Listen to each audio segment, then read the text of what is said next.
difficile. Alors c'est difficile parfois à expliquer pourquoi ça fait tellement de bien de chanter à voix haute les louanges de Dieu, surtout avec sa famille en Christ. Quelle bénédiction c'était ce moment. Alors nous sommes aujourd'hui dans le psaume 116. Souvent, pendant l'été, on chemine pendant les psaumes. C'est toujours quelque chose, un petit chemin intéressant parce qu'on ne sait pas ce qu'on va voir. Des déclarations d'amour, de secours. Et puis on a chanté beaucoup de cette notion ce matin de Dieu notre secours. Vous pouvez imaginer ce que nous allons trouver dans le psaume 116. Alors, on va parler aujourd'hui de cette notion de la vie. Combien la vie est fragile, parfois difficile. Mais avant ça, on va parler de la géométrie. Brièvement, ce n'est pas mon point fort, donc n'inquiétez-vous pas. Il est plutôt bien connu dans la géométrie que la distance la plus simple et directe entre deux points, disons le point A et le point B, c'est une ligne droite. Vous le connaissez, c'est facile à capter, c'est facile à imaginer, tant qu'il s'agit de la géométrie. Mais souvent le point A et le point B, c'est pas si facile que ça. S'il s'agit par contre de la cartographie, disons que le point B c'est Lieusaint et le point A c'est Cherbourg, par exemple, forcément la ligne ne sera pas droite. N'est-ce pas? Donc on a Lieusaint et puis, bon, est-ce qu'on aurait pu prendre une ligne droite? Non, difficilement, mais même pas. Donc, c'était ce jolie petite ligne qui n'est pas droite du tout, mais point A, point B, sur la carte, ce n'est jamais droite. Ça, c'est normal. Alors, si nous disions que la distance entre le point A et le point B, c'est la vie, forcément, c'est pas droite. Le point A étant votre jour de naissance, par exemple. Le point B, c'est la fin de votre vie. Évidemment, la ligne ne pourrait pas être droite. Voilà. Ça, c'est ma vie, votre vie. On va tourner en rond, parfois. D'accord? Vous comprenez? Nous entendons des phrases tout le temps sur la vie. La vie est belle. Ça, c'est pour quelqu'un qui est amoureux. Ou la vie en rose. La vie est compliquée. Certes, la vie est dure. Voici quelques descriptions de la vie. Tout à fait normal, tout à fait correct. Selon l'attitude et point de vue de la personne, on dirait que la vie est comme une course d'obstacles. Alors, j'aime bien des courses d'obstacles, de grimper, sauter, d'être ninja warrior. Mais parfois, ça c'est notre vie. Parfois, la vie est aussi comme, malheureusement, un champ de mines. Il y a des mines partout, il faut bien traverser le champ de mines sans exploser son existence. J'aime bien cette notion que parfois je trouve que la vie est comme une montagne russe. Vous pouvez aller vite, parfois ça ralentit, ça monte, ça descend et puis vous êtes à l'envers parfois. Dans cette vie comme une montagne russe. Donc ça c'est aussi pas mal comme description. Puis, il y avait un grand philosophe qui a touché le monde moderne avec une citation importante. Vous le connaissez bien, cette citation de ce philosophe moderne.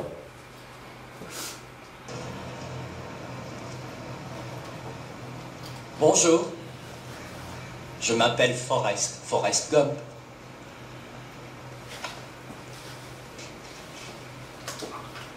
Vous voulez un chocolat? Je crois que je pourrais en manger 1,5 million. Maman disait toujours, la vie c'est comme une boîte de chocolat. On ne sait jamais sur quoi on va tomber. La vie est comme une boîte de chocolat. On ne sait jamais sur quoi on va tomber. Amen. Amen. D'accord, donc la vie est comme une boîte de chocolat. Si c'était que ça serait pas mal, hein, Amy? Ah, amen. Voilà. Alors pourquoi toutes ces réflexions sur la vie? Même des notions d'une vie difficile. Aujourd'hui, nous verrons dans le psaume 116 quelques idées, quelques questions, quelques thèmes qui seront tout à fait normaux de poser lorsque des obstacles dans la vie semblent trop difficiles. Et je vais ajouter, notre imprimante est mourante, donc j'ai demandé à quelqu'un d'autre d'imprimer mon message. C'est très très petit la police. Donc si je me perds de temps en temps, je vous demande votre patience parce que c'est pas toujours facile. Alors, j'étais où? Oui, donc nous verrons dans le psaume 116. Alors que des moments difficiles et effrayants dans cette montagne russe de la vie nous inversent, quelles seront des questions que l'on pourrait poser? Puis comme ça se fait souvent dans les psaumes, nous verrons des questions que l'on pourra poser à Dieu. Des questions que nous pourrions poser sur Dieu. Donc on aura les deux côtés. Qu'est-ce que je peux poser à Dieu ou qu'est-ce que je peux poser sur Dieu? Qu'est-ce qu'il fait, qu'est-ce qu'il fera? Nous n'aurions pas toutes les réponses non plus. Mais nous verrons quelques possibilités qui nous aideront à comprendre que nous ne sommes pas seuls dans la difficulté. N'oubliez pas qu'on est dans les psaumes. Ce n'est pas forcément un texte de théologie que vous aurez du mal à former ou organiser des piliers doctrinaux pour votre vie ici. Mais ce que nous aurons, ce sont des vérités et des thèmes qui parleront à nos cœurs, aux esprits. Des questions difficiles que nous posons dans un monde brisé par le péché. Des réponses qui nous orientent toujours vers l'amour et vers la grâce de Dieu. Donc, première chose, dans une épreuve, quelles questions pourrions-nous poser vis-à-vis de Dieu? D'abord, on pourrait poser des questions qui tournent autour du mot « entendre ». Entendre, des questions qui tournent autour de ce mot. Verset 1. « J'aime l'Éternel car il entend ma voix, mes supplications. » Oui, il a penché son oreille vers moi et je ferai appel à lui toute ma vie. Les liens de la mort m'avaient enserré et les angoisses du séjour des morts s'étaient emparées de moi. J'étais accablé par la détresse de la douleur, mais j'ai fait appel au nom de l'Éternel. Éternel, sauve-moi. Alors, on parle du mot entendre. Il est tout à fait normal de poser la question, surtout quand la vie va mal, est-ce que Dieu m'entend? Parmi des millions de voix, dans un monde immense, est-ce que Dieu entend? Est-ce qu'il comprend? Est-ce que mes soucis exprimés vont jusqu'à ses oreilles? Est-ce qu'il m'entend? Si la réponse est oui, que puis-je attendre de lui? Au verset 1 et 2, nous voyons que oui. En effet, Dieu a écouté et il a entendu la voix et les supplications du psalmiste. Il devait avoir même une relation intime entre la personne et Dieu, car il a osé dire que Dieu a même penché son oreille vers lui. Cela implique une relation proche, ainsi qu'un respect mutuel. Car le mot pencher implique l'action de écouter. Et comme vous savez, entendre ne veut pas dire forcément écouter. Alors, étant un homme, je suis coupable souvent d'entendre, mais peut-être pas, je n'écoute mal parfois. C'est vrai. Je sais que vous n'êtes pas coupable de ça, mais parfois j'entends les mots, mais est-ce que j'écoute? Parfois, si vous êtes un parent, vous comprenez la frustration de dire des choses, les gosses entendent, mais est-ce qu'ils écoutent? Non. Ah, sauf certaines. Ok, je te vois, ma chérie. Alia, qui écoute ma voix tout le temps. Amen. La dernière fois que j'avais un gros problème avec quelqu'un, il hurlait à moi. Et je disais, monsieur, vous m'entendez, mais vous ne m'écoutez pas. Amen. Vous m'entendez, mais vous ne m'écoutez pas. Et c'était très difficile d'avoir une conversation avec quelqu'un qui était en colère, qui n'écoutait pas. Mais là, est-ce que Dieu entend? Est-ce qu'il écoute? Et dans ce cas, il a écouté notre psalmiste. Dans des émotions un peu sauvages et brutes ici, au moins nous pouvons apprécier et souligner la reconnaissance et confiance qui se trouve à la fin du verset 2. Car qu'est-ce qu'il dit? Il a penché son oreille vers moi et je ferai appel à lui toute ma vie. On voit ici une reconnaissance. Dieu m'a entendu. Et donc, je ne peux que dire merci et le servir et faire appel à lui toute ma vie. Alors, quel était le problème? Lorsque une proclamation commence si fort, la curiosité entre des questions, la curiosité entre et des questions surgissent. Les versets 3 et 4 nous expliquent que c'était une question de vie et de mort. Regardons quelques mots qui indiquent l'état de notre psalmiste. Il a dit qu'il était coincé dans les liens de la mort. On a vraiment la notion qu'il était enchaîné. Il était vraiment il était presque mort. Alors ça c'est fort. Ça c'est vraiment une situation délicate, une situation compliquée où il dit, j'étais enchaîné, les liens de la mort me servaient. Alors c'est grave. Il a dit, on a vu le mot angoisse. Il était angoissé. Bon, c'est normal. Si vous vous trouvez presque mort, une situation tombe sur vous, vous êtes enchaîné, vous avez peur de la mort, il y a cette angoisse. Aussi, on a vu le mot détresse. Il avait cette détresse d'être coincé, d'être presque à la mort. Et puis, il y avait ce mot douleur. Il avait vraiment cette malheur. Donc on voit des mots forts, on voit une honnêteté vraiment presque pénible où il dit j'allais mal, j'allais vraiment mal. Alors nous n'avons pas de contexte, nous n'avons pas l'histoire derrière, nous ne savons même pas qui était l'auteur du psaume. C'est pas du tout comme la semaine dernière où on a vu c'était David. Et il criait à Dieu quand il fouillait son propre fils. Il y avait un coup d'état. Et donc, on a mieux compris les mots de David avec le contexte. Ici, on n'a pas de contexte, mais ce n'est pas grave. Ce que nous avons, c'est que quelqu'un était dans une vallée profonde, même une fosse. Quelqu'un qui subit quelque chose de grave. Dans une telle situation, quelles sont des réactions naturelles? Quelles sont des réactions charnelles?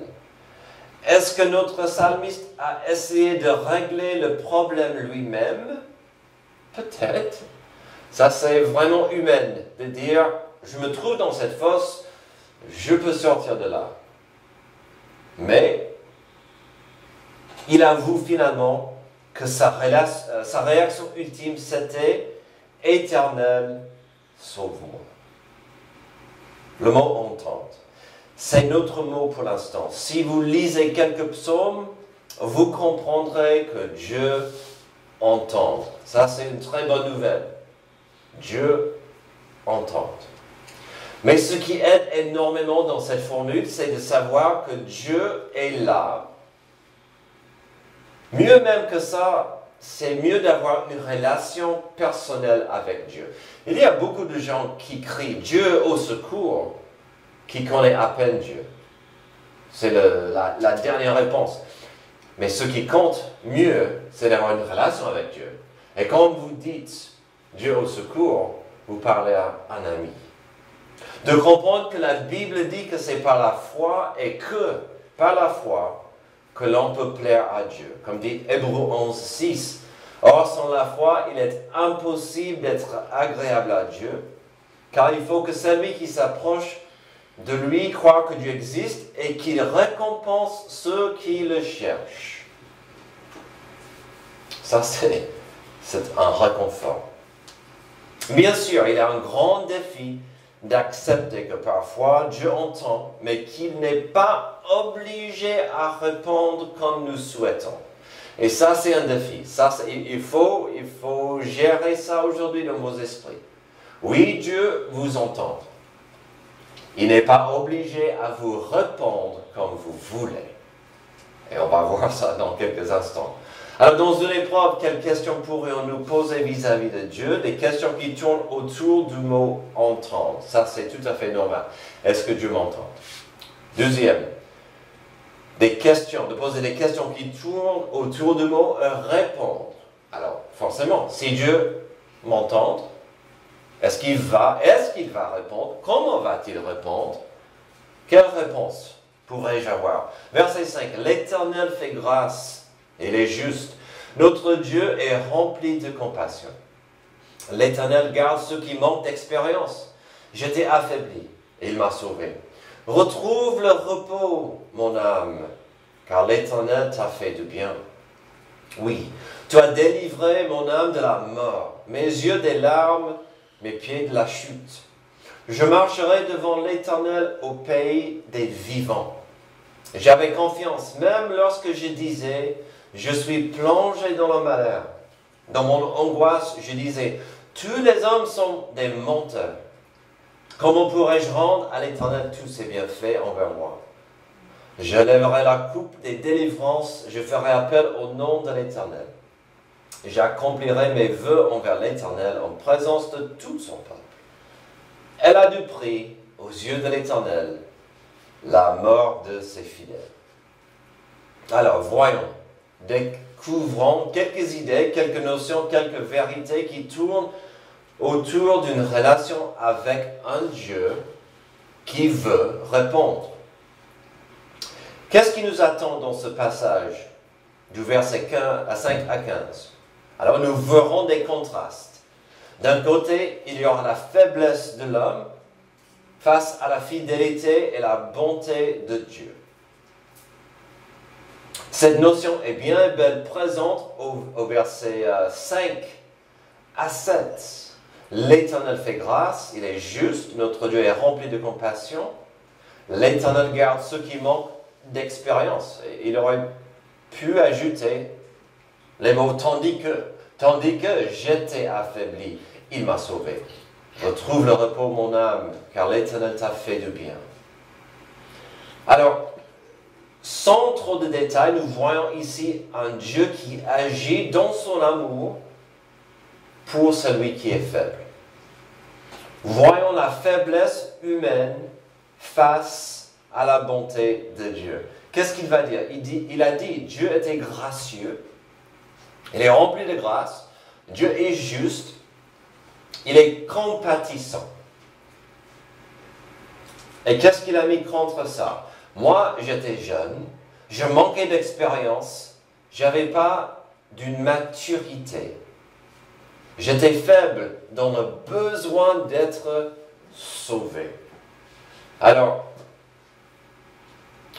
il est toujours important de pouvoir dire aux gens, oui, Dieu existe, oui, Dieu est puissant, et parfois, je peux témoigner combien et comment j'étais faible, j'étais perdu, il m'a secouru, il m'a aidé, il m'a sauvé.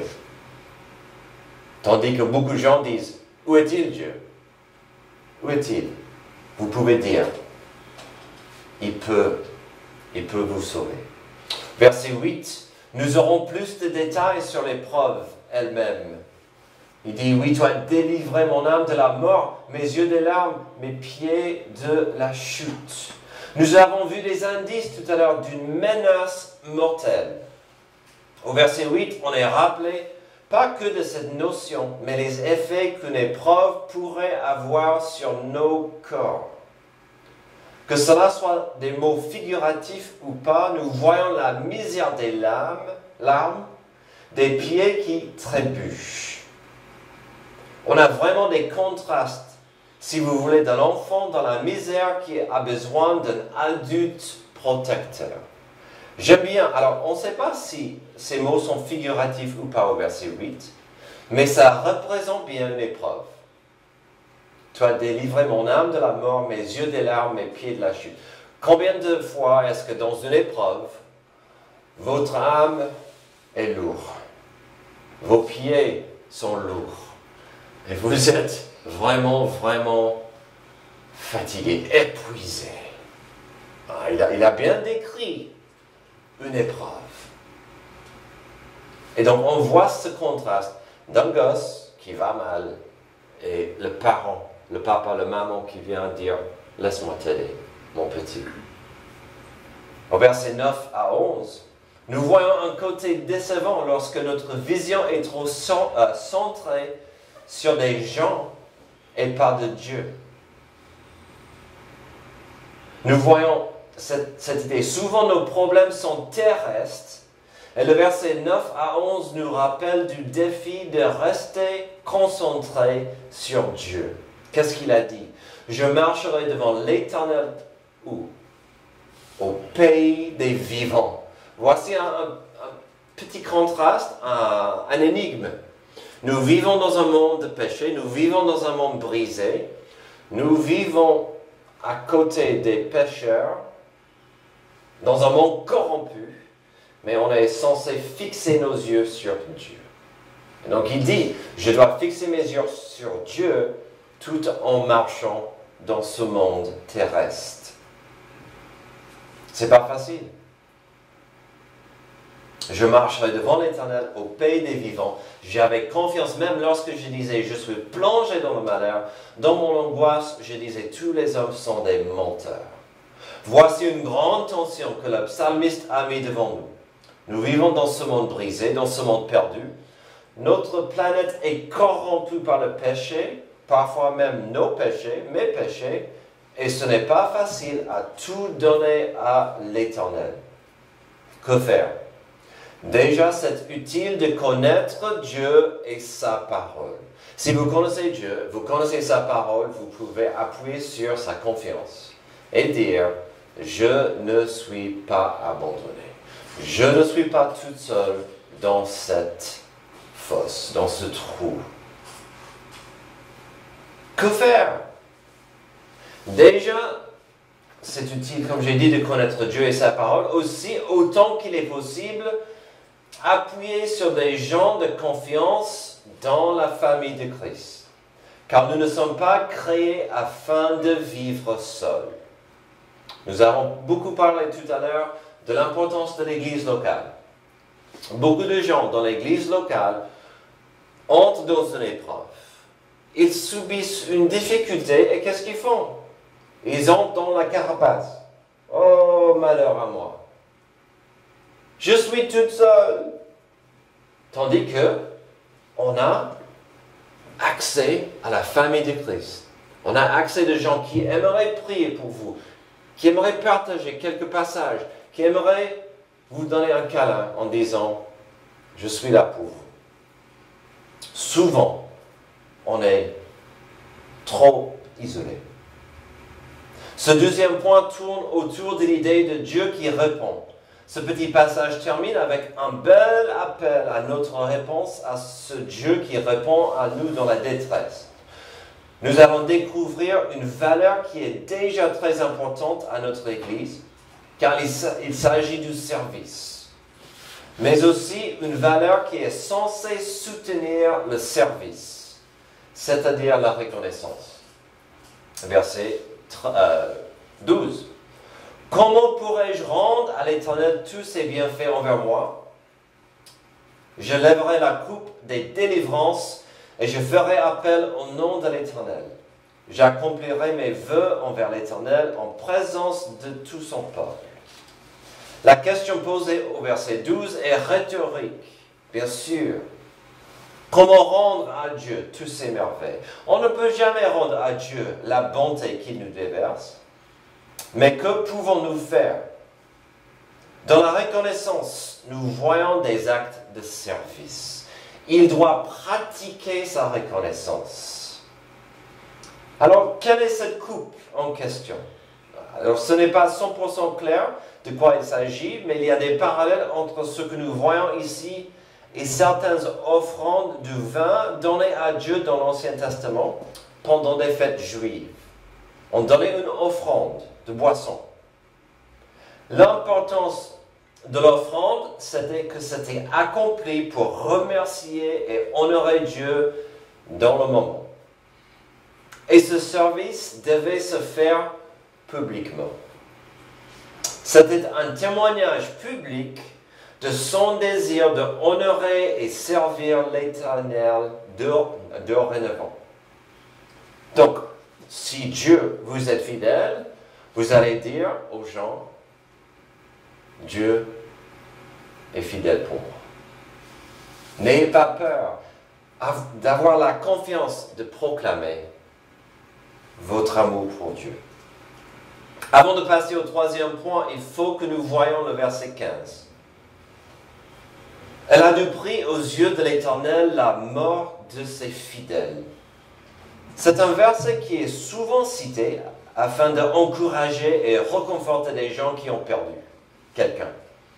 L'ironie ici est forte. Il ne faut pas rater l'importance de la présence de ce verset, de cette phrase qui est entourée par la délivrance magnifique de Dieu. Qu'est-ce que ce verset fait dans le contexte de la délivrance? C'est presque illogique de voir ce verset à la fin d'un passage de délivrance. Car nous avons vu que Dieu est intervenu. Dieu a pourvu une intervention. Il a donné un miracle pour notre psalmiste. Mais ici, nous recevons un appel que parfois Dieu ne fait pas cela. Je l'ai dit tout à l'heure. Parfois, Dieu ne répond pas comme on le veut, comme notre sagesse aimerait voir les choses. Parfois, Dieu n'intervient pas lorsque nous prions ou quand nous implorons. Cela ne veut pas dire que Dieu ne peut pas, ça ne veut pas dire que Dieu est impuissant. Alors, est-ce que cela implique que Dieu est cruel ou méchant? On revient à la question que beaucoup de gens posent sur Dieu et sa puissance et son amour. Si Dieu est tout-puissant, il doit être cruel, car il permet aux choses mauvaises d'arriver aux innocents. Si Dieu est amour, pourquoi, si Dieu est amour, il n'est pas tout-puissant, ou il ne permettrait pas aux choses d'arriver aux innocents. Et donc ce verset est important à la fin de la notion de la délivrance de Dieu, parce qu'on est rappelé. Parfois, dans sa sagesse, Dieu n'intervient pas. Il ne nous sauve pas de nos soucis dans le moment. Il est toujours Dieu, il est toujours bon. J'ai cherché une bonne illustration de ça et je pourrais en trouver facilement. Je parlais à un pasteur américain cette semaine. Il me parlait d'un baptême qu'il faisait en Inde. Et lui, il n'avait pas envie de faire le baptême dans la rivière parce que c'est tellement pollué, tellement sale. Mais les candidats étaient ravis. Et donc, il ne voulait pas avoir l'air découragé, mais il cherchait sa peau pour les égratignures, pour les problèmes de peau parce qu'il ne voulait pas rentrer. Et puis la veille, il a entendu l'histoire d'un pasteur indien qui faisait un baptême dans la rivière. Et un crocodile l'a pris et l'a tué. Il a dit, mais Dieu, c'était un de tes serviteurs. Il te servait et tu as permis à ce crocodile de le prendre. S'il te plaît, Dieu, que tu m'aides demain pendant le baptême dans le fleuve. Donc il pensait moins à ses petits plaies, il pensait plus au crocodile. Alors, est-ce que Dieu pense à ça? Est-ce qu'il nous aime? Finalement, ce que nous voyons ici, c'est que Dieu aime ses enfants adoptifs. Il n'est pas du tout méchant ni assoiffé de sang afin de voir sa justice. Pour Dieu, quand un des siens meurt, ça dit c'est pour lui précieux. Mais pourquoi? Pourquoi? Revenons à Genèse 3, revenons à la fondation de la rédemption. Nous sommes créés au début afin de marcher en paix avec Dieu. Amen. Après la chute, nous avons perdu ce lien d'harmonie, nous avons perdu ce lien d'amour avec Dieu. Et donc, voici le besoin de la rédemption. Jésus est mort à la croix afin de nous racheter de ce trou malheureux du péché. Afin que nous ayons cette paix avec Dieu. Mais on est toujours frustré dans ce monde corrompu par le péché. Et donc, si la mort d'un enfant adoptif de Dieu est précieux, quelque part, Dieu est content parce que cette personne ne souffre plus dans ce monde brisé. Et cette personne est enfin auprès de Dieu. Est-ce que c'est dur pour nous qui restent? Absolument. Mais Dieu et la personne qui est rachetée, ils sont ensemble. Et donc c'est précieux d'avoir cela arrive. Dans une épreuve, quelles questions pourrions-nous poser vis-à-vis de Dieu?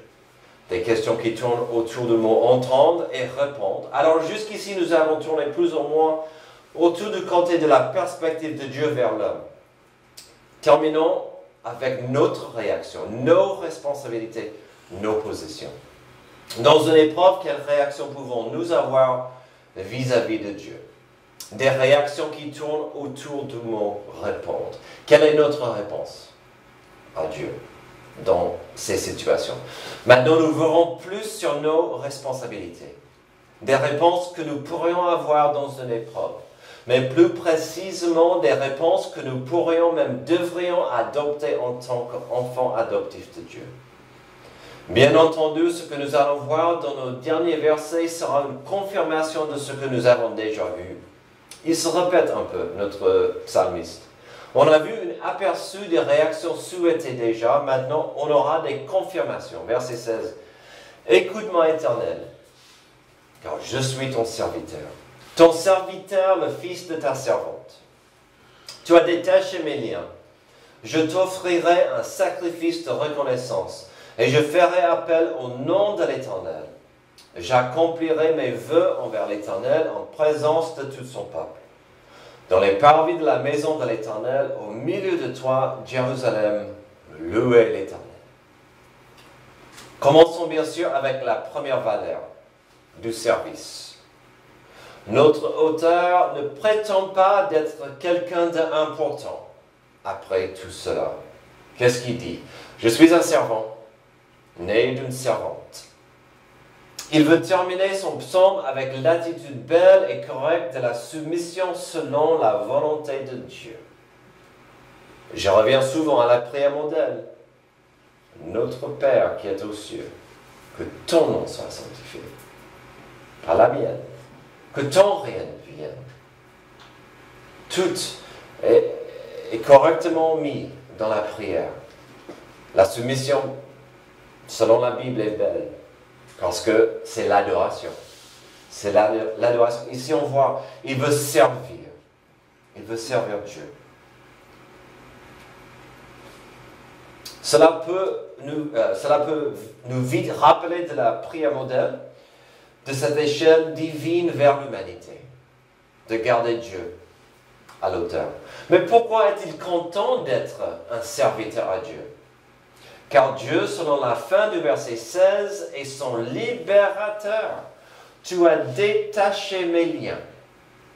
Et si vous écoutiez tout à l'heure, ces liens n'étaient pas juste des liens encombrants, mais c'était des liens à la mort.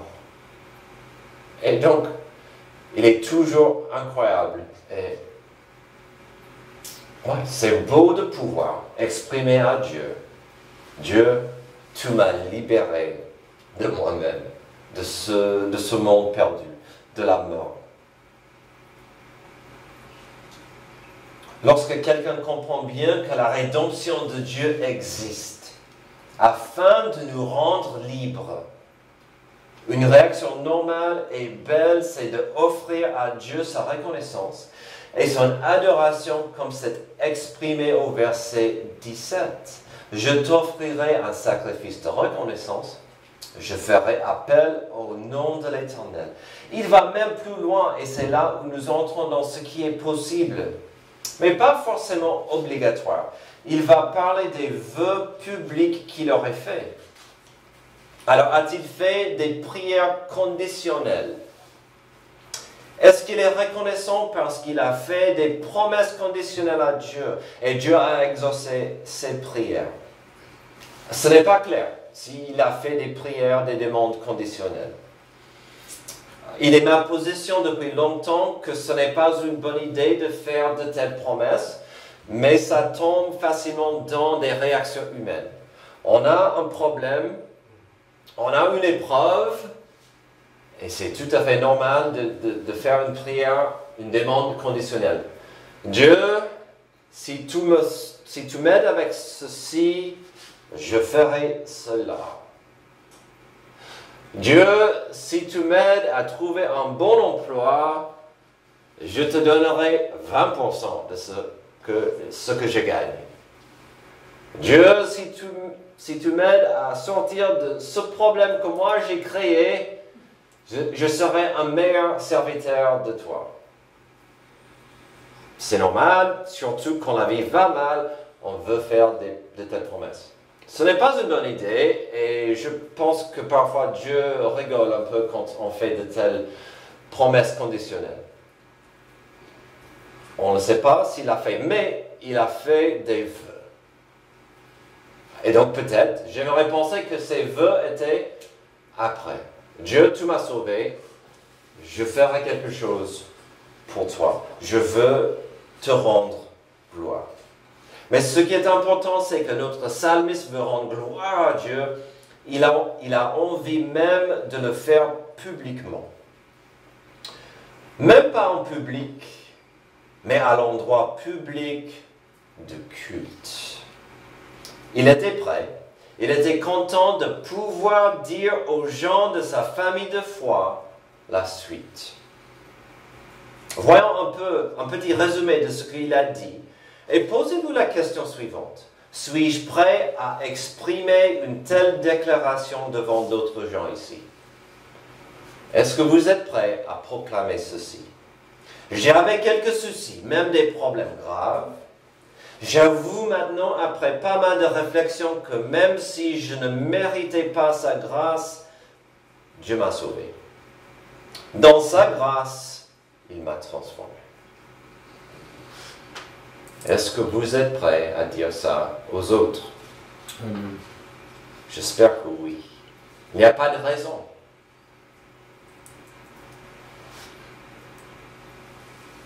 Ce n'est pas mal comme déclaration.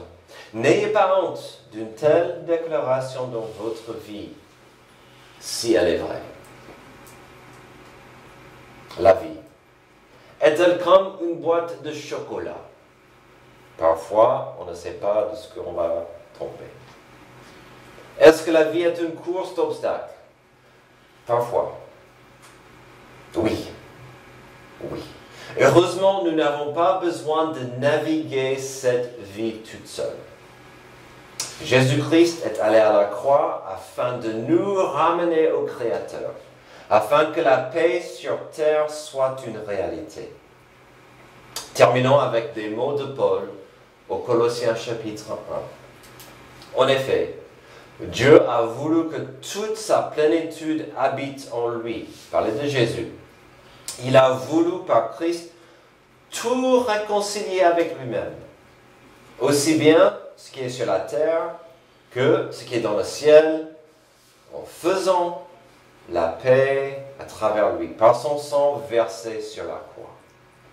Nous avons vu tout à l'heure, le sang de Dieu a fait de nous des enfants adoptifs de Dieu. Ni grecs, ni juifs, ni esclaves, ni hommes, ni femmes.